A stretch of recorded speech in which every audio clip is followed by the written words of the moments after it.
whiskey lovers. Okay, this is now the second week of September. Yep, that sounds about right. That should be airing. And we're going to be trying this month's whiskey from the Whisky Club, a Talisker Wilder Seas Parlay. Now, Talisker, this is a limited edition Talisker we're holding. It's the first time they've ever finished a single malt in extra old cognac casks. And it's the first to be bottled in 100% recycled biofueled powdered glass. And with every bottle purchase, they're giving back a charitable donation to the oceans. So, according to my completish whiskey guide, Islay needed only 8 distilleries to put on the whiskey map. Skye requires only 1. Well, Talisker is found on the Isle of Skye. Among the thousands of whiskies I've assembled around the world, I can safely say there is nothing comparable to Talisker's, despite the fact that it was at this distillery in 1975 that my search for Oldham whiskey began. Located at Carbos on the craggy eastern coast, beware, there are 2 Carbos on the island. It is not the prettiest distillery you'll ever visit. It was gutted by fire early in 1960 when the stillmen forgot to shut the manhole for one of the stills.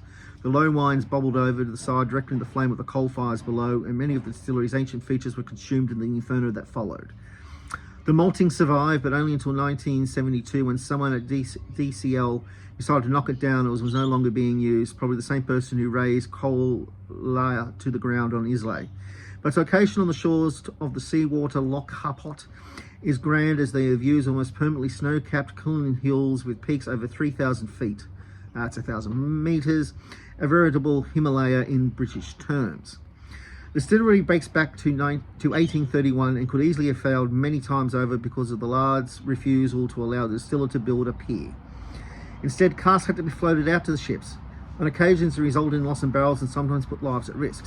In 1892, the situation became so frustrating that the owner, Roderick Kemp, that he sold his stake in the company to his business partner, Alexander Allen, and invested his money in the Macallan distillery on Speyside. It was about this time that a liquor made at Brelford Hotel on the other side of the island by the proprietor John Ross was beginning to gain in popularity. On April 24th, 1893, Ross applied for and obtained from the Patent Office in London the trademark for a liqueur called a drambuie at the suggestion of one of his customers. In Gaelic terms, it means the dram that satisfies. In 1965, a relation of Ross recalled in her unpublished memoirs, "I remember helping to peel the lemons, and he, Ross, used a loaf sugar, pure cane sugar, and Talisker whiskey and saffron." Talisker became linked with then the largest malt distillery in Scotland, Dunluin, I'm sure I butchered that, before being swallowed up by the expanding DCL. One of their biggest blends, Johnny Walker, began to depend on Talisker as a vital flavouring constituent, and even as late as the 1980s, bottles of Talisker's single malt bore the Johnny Walker logo. Until 1928, Talisker was a triple distilled whiskey, although with its heavy peating, it was never likely to be as light as a lowland or Irish whiskey. Today, there are 5 stills, 2 wash, 3 spirit, all served by old-fashioned exterior wooden worm tubes. Talisker maturates rapidly. The old DCL company used to bottle it as an 8-year-old, and even United Distillers, who prefer to allow their malts to mature to great ages, have settled on 10 years for their classic malt range. What they have not altered is its strength. It is bottled at 45.8 ABV. It is given this unusual strength because it was considered perfect for warming up on the brisk outdoor days, and they are right. So, yeah. Alright, so looking forward to trying this one. So,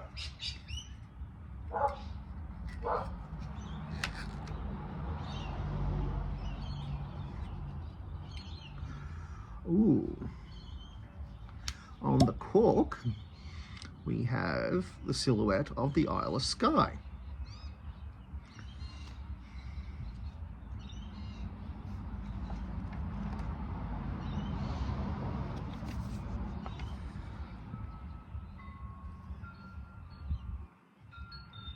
Oh yeah, right, yeah.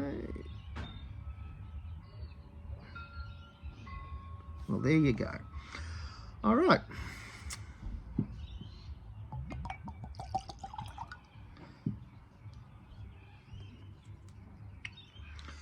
Right, let's have a look at her.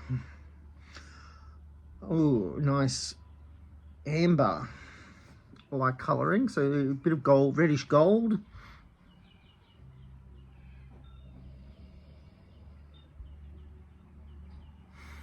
Some butterscotch.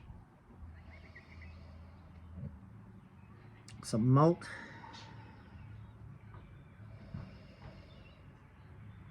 The smoky hint of peat.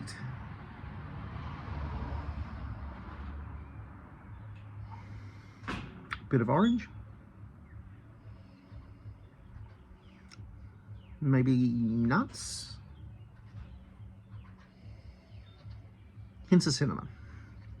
Okay.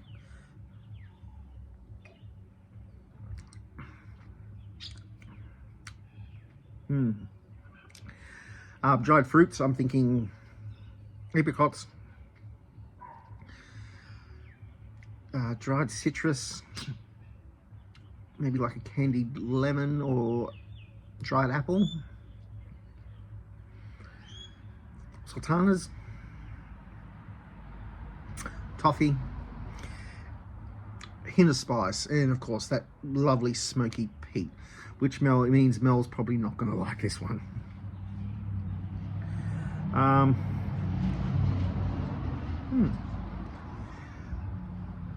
I think this is actually quite warming. It's very rich.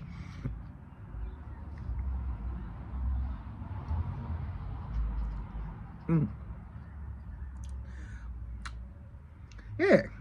Oh, this is a really nice drop. Yeah, so yeah, I highly recommend if you can get your hands on one of these to give her a go. Really tasty.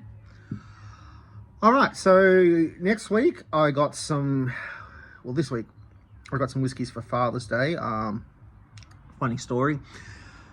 All of us in the house, independent of each other, had all thought that Father's Day was actually this weekend. And it wasn't until I got invited over to Mum and Dad's for Father's Day, and I was like, ooh. So Mel hadn't prepared my present till, and that's fine, because I made the same mistake. So next week we'll be trying a Glenfiddich IPA, Indian Pale Ale. It's another one of their experimentals that was maturated in pale ale casks. So looking forward to that.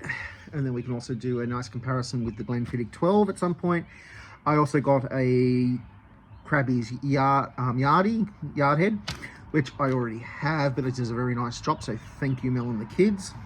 I'm looking forward to just be able to enjoy that one. And yeah, so we'll have the IPA next week. Then we might do a comparison the week after, and then we'll see where it takes us. So until then, Santé.